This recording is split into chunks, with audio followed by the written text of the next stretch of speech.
Kemudian hikmah berikutnya adalah hikmah yang kedua, iradatuka. Qala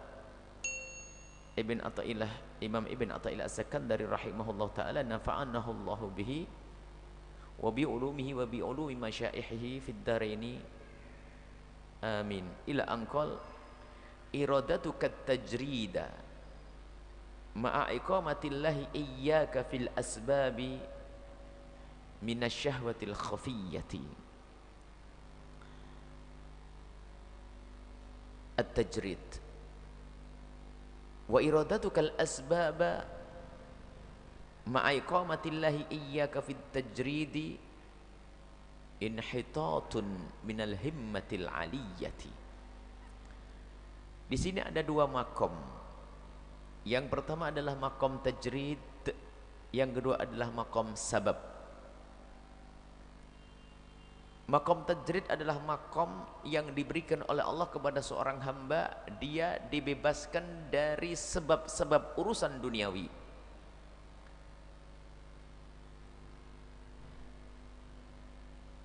Yang kedua adalah makom orang yang memang diletakkan oleh Allah, seorang hamba tersebut di makom sebab. Artinya apa?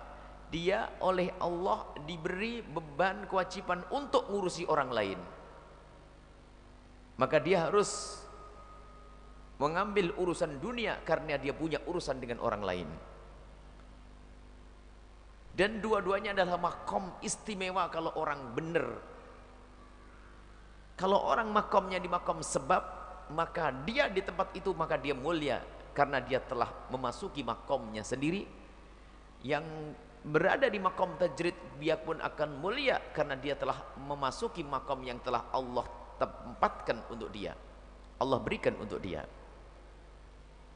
Jadi begini, iradatukat tajrid, keinginanmu untuk menjauh dari hiruk pikuk dunia, lalu kamu beribadah saja kepada Allah.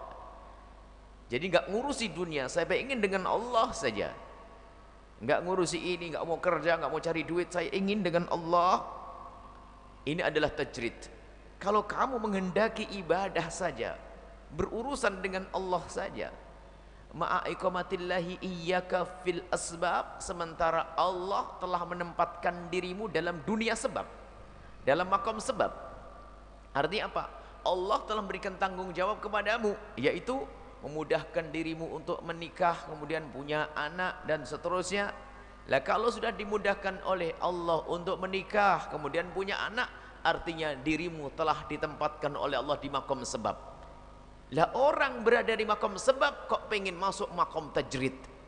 Orang makom yang dia harus ngurusi kewajibannya, tak taunya dia masuk masjid iktikaf terus setiap hari, maka sesungguhnya dia telah bermaksiat. Maka dikatakan bahwasanya kalau ada orang ditempatkan oleh Allah di makom sebab, harus ngurusi urusan keluarganya, sanak kerabatnya. Lah kok kemudian dia ingin mengambil makom tajrid, ingin ngurusi ibadah saja, maka ketahui itu adalah hawa nafsu yang tersembunyi, dibungkus dengan ibadah, gayanya ibadah. Ini adalah menggoda sekali ini. Setan melewat ini menggodanya. Misalnya ada orang senang ibadah, oh kalau dilihat sholat di masjid, iktikaf, kelihatannya baik, tapi sesungguhnya dia bermaksiat. Kenapa? Karena di rumahnya ada anak istrinya. Enggak benar seorang suami iktikaf di masjid, istrinya tidak dikasih nafkah. Maksiat dia. Itu syahwat tersembunyi, itu hawa nafsu yang tersembunyi di dalam hatinya. Dakwah, ceramah kesana kemari, sebenarnya dia lari dari tanggung jawab ngurusi anak istri. Karena dirimu telah mengambil keputusan untuk menikah kemudian punya anak, maka makommu adalah makom sebab, urusi anakmu, bekerja, cari rizki. Ini, maka kalau orang berada di makom sebab, tekuni makommu ini, dan engkau bisa sampai kepada Allah di makom ini. Maksudnya begitu. Kalau seseorang ditempatkan Allah di makom sebab, lalu dia mengambil sebab dengan benar, maka surganya tinggi dan pangkatnya tinggi dengan makom sebab. Kalau dia mengambil makom tajrid, maksiat. Maksiat. Ini bisa diperluas dengan bermacam-macam kisah. Contoh, kalau Anda punya tugas harus bekerja di sebuah tempat, anggap saja apa misalnya kantor pos. Masih ada kantor pos ya? Saya masih anggap saja di kantor mana lah, orang ngantri pengen ngambil kartu apa begitu, tak taunya dia lagi asik baca Al-Quran. Alhamdulillah, maksiat. Ibadahmu ngurusi orang, bukan baca Quran. Sudah ada perjanjian dengan sebuah perusahaan atau toko, hendaknya dia pergi ke toko, kerja di situ untuk mendapatkan gaji setiap akhir bulan. Tak taunya dia apa? Asik-asik di musola baca Quran 5 juz. Maksiat. Maka kalau sudah engkau ditempatkan di makom sebab, tekuni makom sebab, maka surgamu ada di makom sebab dan pangkatmu tinggi dengan makom sebab. Jadi antara makom sebab dengan makom tajrid ini, mana yang lebih unggul? Tidak ada yang diunggul. Yang unggul adalah siapapun yang serius menekuni makomnya. Ini makom sebab. Nanti ada makom tajrid. Lah ada orang sudah sampai makom tajrid, oleh Allah dibebaskan daripada tanggung jawab. Istri nggak punya, anak nggak punya, kewajiban nggak apa-apa. Toknya sibuk ngurusi duit, ngurusi dunia. Maka dia adalah ngikuti, ini adalah inhitat, dikatakan bahasanya iradatuka, kemauanmu di saat engkau menghendaki untuk sebab, di saat engkau mencoba memasuki makom sebab, ma'a iqamatillahi iyyaka fil tajridi, sementara Allah telah menempatkanmu di makom tajrid, makom gak usah ngurusi orang, telah dijauhkan kamu dari hiruk pikuk urusan manusia, kamu dijauhkan dari itu. Lah kok ternyata dirimu mengambil ilmu, mengambil makom sebab, maka sesungguhnya engkau telah inhitat, runtuh, jatuh, tersungkur dari makom yang tinggi. Anil himmatil aliyati, himmah yang sangat tinggi. Himmah tinggi di sini adalah sampai kepada Allah, untuk kenal Allah. Lah telah dimudahkan oleh Allah, dia tidak punya tanggung jawab, nggak ada keluarga, nggak ada sanak, nggak ada kerabat. Lah kok ternyata dia sibuk dengan urusan dunia. Dunia pun tidak digunakan untuk menolong saudaranya, bukan meningkatkan kualitas ibadahnya, tidak mendekatkan diri kepada Allah. Maka jelas yang runtuh adalah himmahnya. Dia tidak ingin kenal Allah secara sesungguhnya, runtuh dia. Baik, kita ulas dari awal lagi, bahwa mari kita koreksi diri kita sendiri. Kalau sudah kita berada di makom sebab, maka tekuni makom sebab. Kalau kita menekuni makom sebab sesuai dengan petunjuk baginda Nabi dengan syariat, maka ketahuilah pangkat kita akan tinggi di makom sebab. Misalnya, Anda adalah orang yang dipilih oleh Allah untuk berurusan dengan orang lain, tidak sekedar anak, istri dan sebagainya. Mungkin di bawah Anda adalah tanggung jawab yang banyak. Tiba-tiba dikerumunin oleh orang fakir, orang yatim dan sebagainya, sering mengadu kepada Anda, dan Anda punya kemampuan untuk bisa mencari rizki untuk mencukupi mereka. Ternyata Anda bekerja dan bekerja, terserah itu anak yatim, apa pesantren atau apa, Anda mampu di situ. Dan memang Anda menjadi tumpuan, semua orang mengadu kepada Anda, punya tanggung jawab. Di bawah naungan Anda 10, 20, 100, 200. Kalau Anda tekuni ini, maka makommu adalah di sini, tinggi sekali nanti. Sehingga dia bekerja, memikirkan usaha, cari duit untuk memberi makan anak-anaknya, santri apa orang yang di bawah naungannya, terus bekerja. Satu saja keluarga yang diberi nafkah, dia mencari rizki untuk satu istri, satu anak. Ini sudah makomnya tinggi seperti orang jihad di jalan Allah. Bagaimana kalau dia ngurusi orang banyak dan dia menjadi tumpuhan, maka ini makom tinggi. Bayangkan, pahalanya besar. Ini makom. Ada contoh lagi makom tajrid. Makom tajrid ini adalah contohnya yang paling mudah adalah santri. Santri yang dengar suara ini. Santri itu sama bapaknya suruh mondok, jangan mikir kerjaan, yang penting kamu belajar yang benar nak. Itu makom tajrid. Bapaknya juga nggak pernah minta duit, Bahkan bapaknya juga ngirimi duit. Itu makom tajrid yang sesungguhnya, yaitu kalau pengen tahu.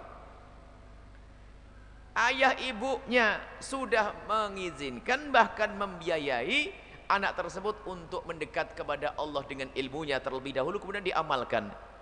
Lah kok si santri ini kok mulai usil kerja, nyambi ini. Wah, ini keluar dari makom tajrid. Runtuh himmahnya nanti. Runtuh semangat kemuliaannya. Dengar santri, belajar yang benar sudah. Makommu makom belajar sudah. Ngafal, belajar, nyenengkan orang tuamu. Orang tuamu gak butuh duit saat ini. Kecuali memang ternyata, nak, kamu boleh mondok, tapi saya juga butuh bantuan. Karena abahmu sudah tua, gak bisa cari rezeki. Maka anda berada di makom. Makom tajrid sesaat, makom sebab sesaat. Ini makanya santri bingung cari kerja. Saya ingat guru mulia Habib Abdullah Baharun, suatu ketika di saat kita diskusi dengan beliau, ada tawaran untuk kerja. Kita lagi mondok, waktu itu lagi sekolah. Kita minta pendapat dari beliau, ya Habib, ini ada tawaran untuk bisnis, gimana ini? Kan lumayan anak mahasiswa dapat bisnis, kan bisa jadi mahasiswa kaya kan gitu. Wah, tak taunya jawaban beliau dengan sederhana, dan alhamdulillah dengan jawaban beliau, lan tarbah fi tijaratika wa lan tanjah fi ilmik. Enggak ada perlunya ente ngambil itu. Kalau ente ngambil bisnis itu, ente tidak beruntung dalam usahamu, enggak dapat ilmu juga. Waduh, serem banget itu. Jadi sudah ditutup semuanya. Itu nasihat. Kalimatnya sederhana. Karena Pak, makom kita waktu itu adalah makom tajrid. Makomnya makom tajrid. Abah ibu juga tidak minta kiriman duit. Tanggung jawab belum ada. Anak juga belum ada. Mestinya belajar saja. Kalau sudah kita mulai usil dengan urusan dunia, maka keluar dari keinginan orang tuanya juga, keluar dari keinginan bapak ibunya, maka ini keluar dari makom yang sesungguhnya, keluar dari makom tajrid. Kalau sudah keluar dari makom tajrid, maka himmahnya bukan Allah lagi yang dicari nanti. Akhirnya bisa berubah perlahan. Makanya hati-hati para santri, selagi engkau masih dicukupi, mikirlah untuk menuntut ilmu yang sesungguhnya.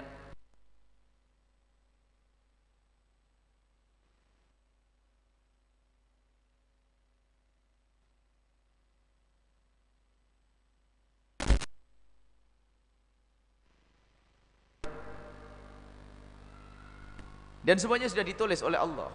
Tidak jaminan orang sarjana ekonomi kaya raya. Ingat ya? Tamatan sekolah rakyat. Sekolah rakyat dulu. Baik. Kita kembali bahwa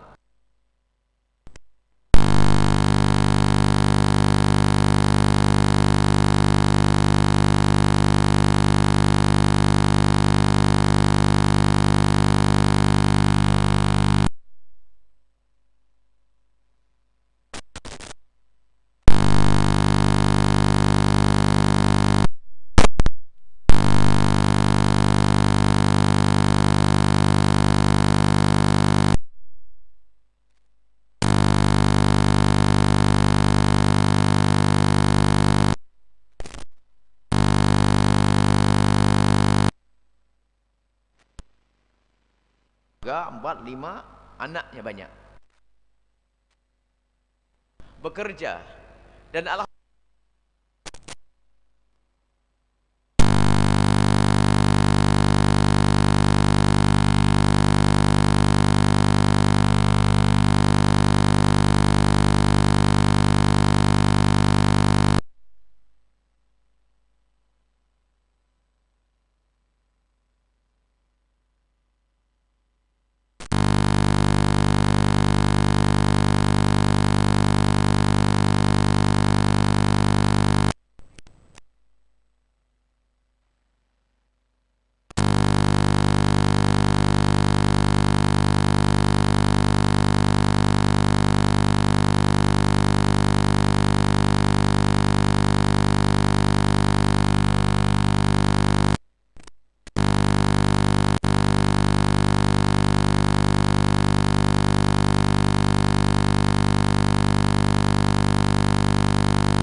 Sampai mesti jam 1 datang sampai jam setengah 2, hawa nafsu.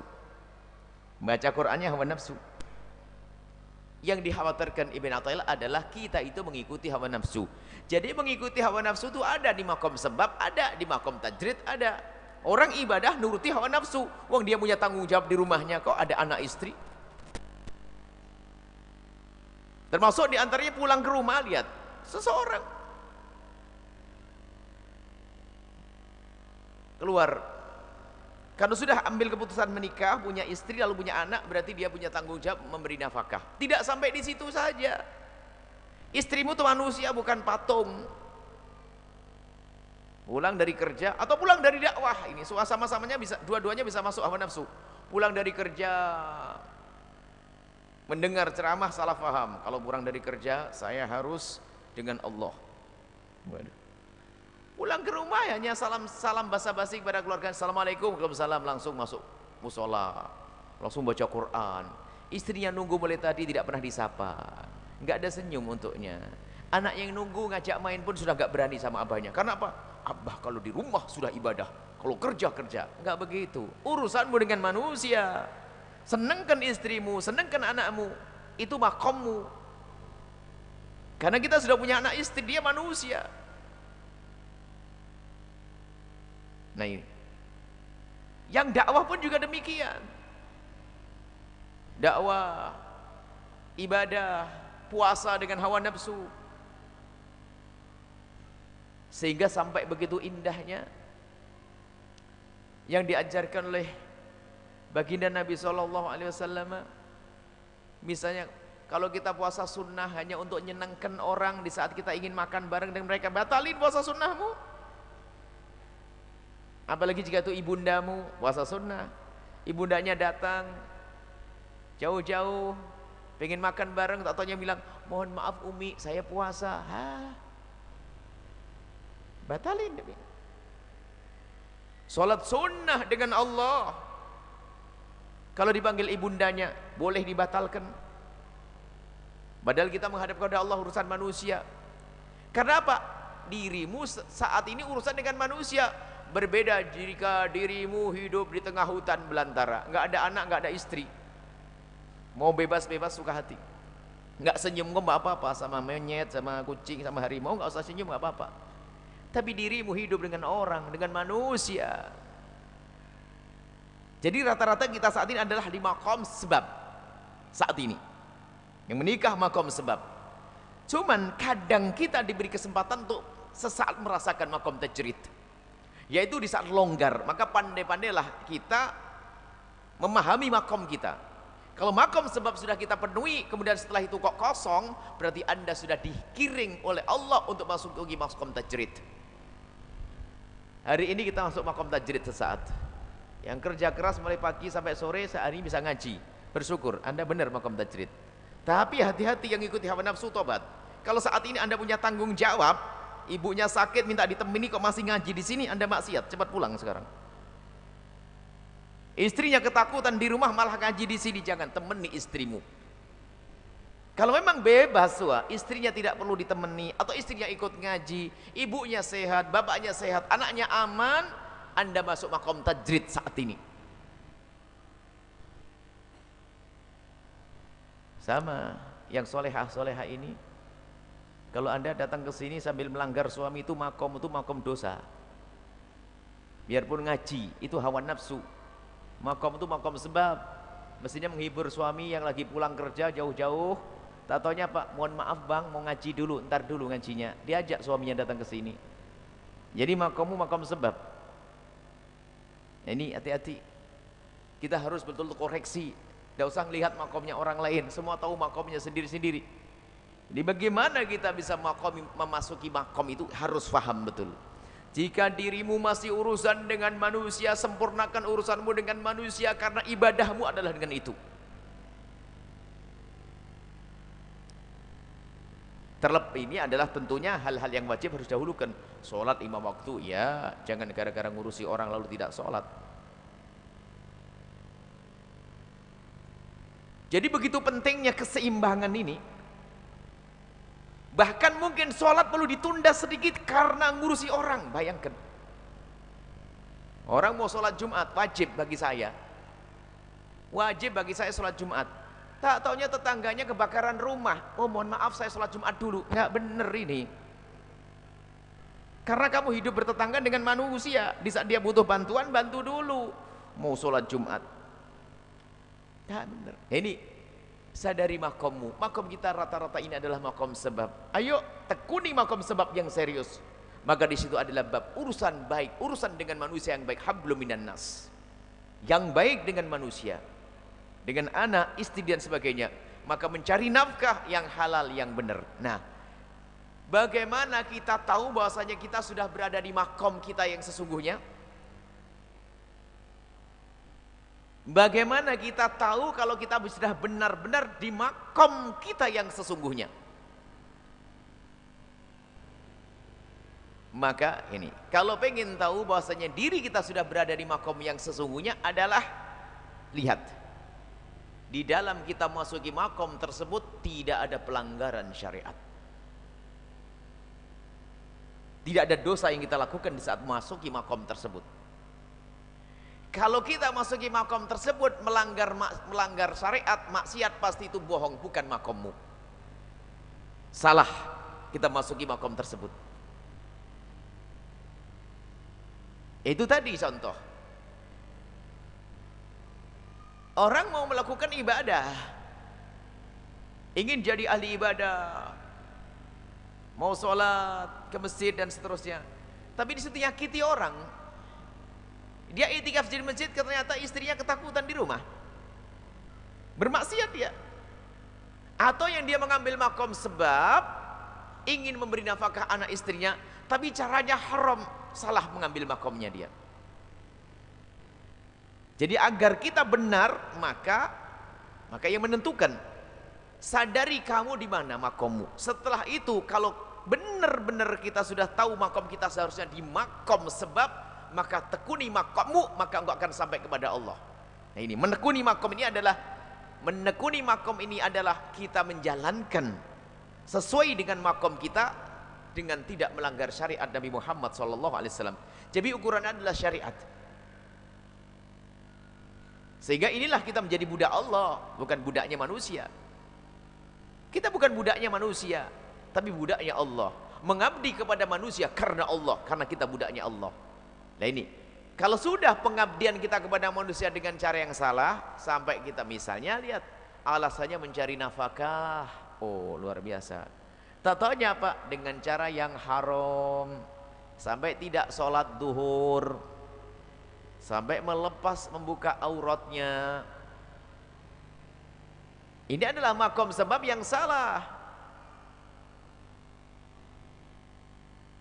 Nah tapi susah, nggak ada lagi pekerjaan ini. Hei, tugas kita adalah bukan mengorbankan akhirat untuk dunia, tapi yang kita korbankan dunia untuk akhirat. Kita harus paham makna ini yang lain lagi. Jadi jangan sampai kita hanya mengejar urusan dunia, alasannya apa? Saya harus mengambil ini. Tapi sholatmu di mana? Kerudungmu ada di mana? Tapi kalau tidak begini saya nggak dapat. Berarti ketukar. Engkau mengorbankan akhirat untuk dunia, bukan itu tujuanmu. Korbankan duniamu untuk akhirat, bukan mengorbankan akhirat untuk dunia. Jadi mengorbankan dunia untuk akhirat itu yang benar, bukan mengorbankan akhirat untuk dunia. Nah semua dari kita hendaknya waspada. Yang jadi ustadz, yang sering dakwah ke sana kemari, yang suka ikut majelis taklim sama ustadz-ustadz keliling sana kemari, yang ikut majelis zikir keliling kemari, itu benar karena Allah atau hanya karena ngikuti hawa nafsu, karena malas saja untuk cari nafkah, atau bagaimana? Nah ini jangan-jangan seperti itu.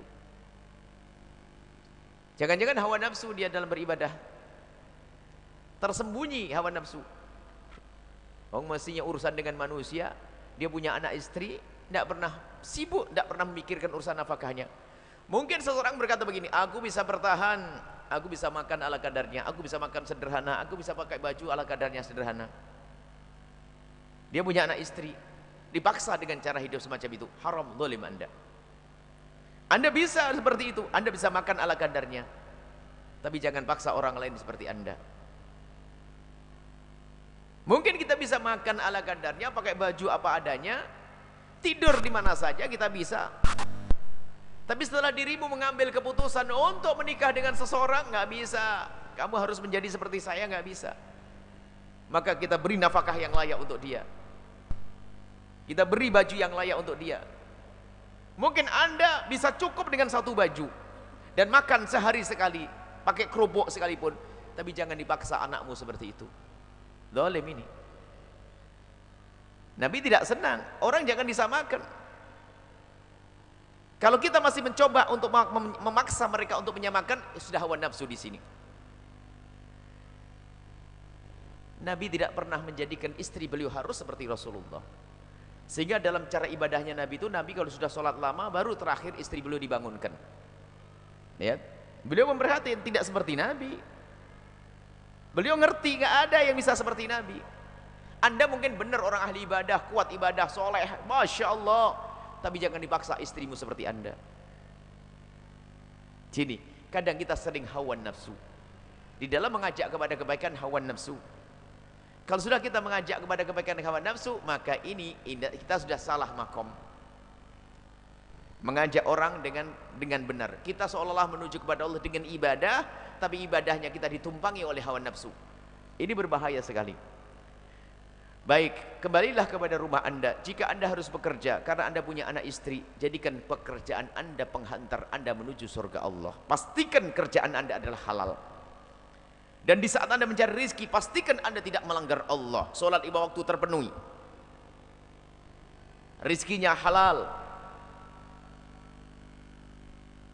Dan berjanjilah jika punya kesempatan untuk menjadi orang yang di maqam tajrid, segera masuk di maqam tajrid.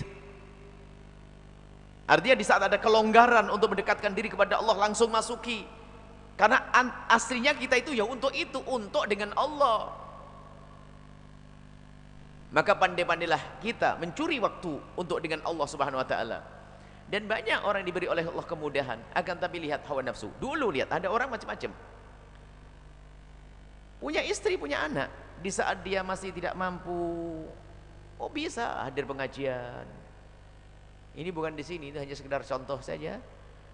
Datang dengan naik sepeda, masya Allah, dibonceng istrinya, anaknya di depan, wah, rajin. Setiap minggu mungkin datang, atau setiap hari bahkan. Tatonya Allah beri rezeki, bisa beli motor, sudah banyak bolong. Tatonya meningkat lagi, beli mobil, nggak kelihatan lagi sudah di majelis. Ya. Mestinya dia itu telah dimudahkan oleh Allah urusan dunianya, berarti untuk masuk ke maqam tajrid lebih mudah lagi. Makanya hati-hati.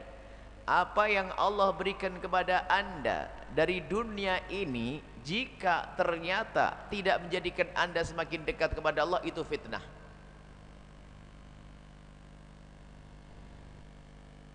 Masih bujang, masya Allah, hadir di barisan paling pertama. Nih contoh ini, bukan ini, jangan hati.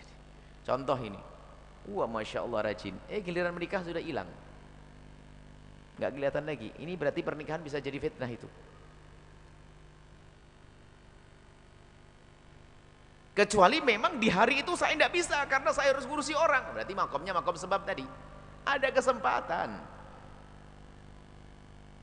Atau termasuk mendapatkan rezeki. Dulu tuh gaji 200.000 aja bisa hadir pengajian. Gara-gara gaji 1 juta malah nggak bisa. Ini keluar dari makom yang sesungguhnya. Coba, gajinya kecil bisa ngaji, gaji gede malah nggak bisa ngaji. Ini kan nggak bener malahan. Coba, gaji kecil yang diurusi juga itu, istrinya juga itu. Giliran gaji gede malah tidak bisa. Berarti kita belum ngerti makom. Memang Anda makom sebab, tapi jika makom sebabmu sudah terpenuhi, segeralah berlari ke makom tajrid. Jika dirimu berada di makom sebab, harus mencari nafkah dan seterusnya. Jika ternyata sudah mencukupi, segera masuk makom tajrid. Sehingga ada orang, dia itu berada di dua makom sekaligus. Contohnya apa? Allah, ada orang yang diberi kemudahan untuk mencari rezeki, dan kita menemukan orang seperti itu, masya Allah. Urusan rizki dia lancar, cuman karena sudah berjalan tidak perlu dia harus keluar tenaga sendiri, dia hanya ngontrol dari jauh. Tatanya kerjanya apa? Sholat, ibadah, menghadiri majelis dan sebagainya. Wah, ini makom tinggi. Dua-duanya diambil, luar biasa. Makom tajrid, dia bisa ibadah puas karena dia cerdas. Wong punya membantu 3 nggak bisa ngaji, ini kan kelewatan. Punya mobil, punya sopir. Kalau dia cerdas, dia makom sebab urusan bisnis ditekuni. Mungkin dia menjadi orang kaya, hebat, sampai bisa nyantuni anak yatim, nyantuni orang fakir dan seterusnya. Akan tapi ibadahnya masya Allah, sholat nggak pernah, sholat malam nggak pernah putus, hadir majelis taklim dan seterusnya. Inilah orang yang hebat makomnya. Jadi dia berada di 2 makom sekaligus. Makom, jadi bisa berada di 2 makom sekaligus. Karena apa? Dia di makom urusan manusia, bisa nafkahi anak istri, keluarga, bahkan menyantuni pondok dan seterusnya. Tapi di sisi lain, karena kecerdasan dia masuk makom dengan Allah Subhanahu wa Ta'ala. Ini istimewa. Tapi tidak semua orang bisa seperti itu. Biasanya seseorang di makom tajrid saja, tidak punya anak, tidak punya istri, tidak punya tanggung jawab, baru dia bisa khusyuk ibadah. Imam Nawawi itu masuk makom tajrid. Imam Nawawi masuk makom tajrid, nggak pernah punya tanggung jawab, nggak punya urusan. Makanya ngarang kitab sama ibadah saja. Dan beliau sadar makomnya, maka karangannya banyak. Ini ada orang yang makomnya adalah makom sebab. Ini kebanyakan dari manusia, sehingga punya anak istri, alhamdulillah, sholat 5 waktu dijalankan, cari nafkah yang benar, anaknya dibenerin dan seterusnya. Itu adalah makom sebab. Tapi kalau bisa, Anda jika punya kesempatan, Anda memang di makom sebab, Anda bekerja, cari rezeki dan sebagainya. Kalau punya kesempatan, masuki makom tajrid, sehingga Anda tidak pernah urusan. Ini yaitu orang yang zamannya kan bahasa, kan bisnis bisa di manage kan, dari jauh pun saya bisa kontrol. Karena bisnis sudah jalan, saya bisa kontrol setiap sore atau setiap malam, setiap pagi, nggak perlu harus saya tongkrongin dan sebagainya. Nah, ini adalah kecerdasan orang. Maka semoga kita ditempatkan oleh Allah di makom kita yang sesungguhnya. Makom yang sesungguhnya. Ya, makom sebab. Semoga kita juga dapat makom sebab sekaligus makom tajrid. Sebab makom sebab jangan diremehkan. Makom sebab ini adalah manfaatnya untuk orang banyak. Kalau orang berada di makom sebab, kalau Anda diberi Allah kekayaan, pengen atau tidak? Diberi kekayaan, tak taunya setiap malam bisa 15 rakaat, puasanya nggak pernah putus, setiap hadir majelis taklim bisa, enak kan? Hadir majelis taklim rajin, sholat malam iya, puasa gampang, zikirnya banyak, sholat. Kenapa? Dia adalah orang yang punya makom besar tadi, makom tajrid sekaligus makom sebab. Kenapa? Bisnisnya lancar. Dengan bisnisnya dia bisa membantu pesantren, nyantuni anak yatim, kerabat semua ditanggung oleh dia. Oh loh, dihabisin semuanya ini. Pangkatnya tinggi bener nih. Dan ada hamba-hamba semacam ini. Jangan dianggap yang namanya Abdurrahman bin Auf ini tidak pernah hadir di masjid. Abdurrahman bin Auf, sahabat Nabi yang kaya raya, ternyata beliau sangat khusyuk di masjid. Lah makomnya makom apa beliau itu? Ternyata dia urusan manusia dengan kekayaannya, punya karyawan segala macam. Nah, dia sesaat dimasukkan di makom sebab, dan makom sebabnya diambil dengan cara yang benar sesuai dengan syariat. Saya harus bekerja dengan yang halal, benar, bersih, dan setelah itu hasilnya akan aku berikan pada ini. Saya ingin masuk surga tinggi melalui usahaku ini, biar diangkat oleh Allah. Semoga dengan rahmat Allah aku dimasukkan surga, kemudian aku naik pangkat dengan amalku ini, urusan dengan manusia, pangkat tinggi. Di sisi lain apa? Kalau makom tajrid, aku dapat makom tinggi di hadapan Allah dengan ibadah yang aku tingkatkan. Jadi ini makom-makom, kalau ada orang bisa menggabungkan, luar biasa. Artinya apa?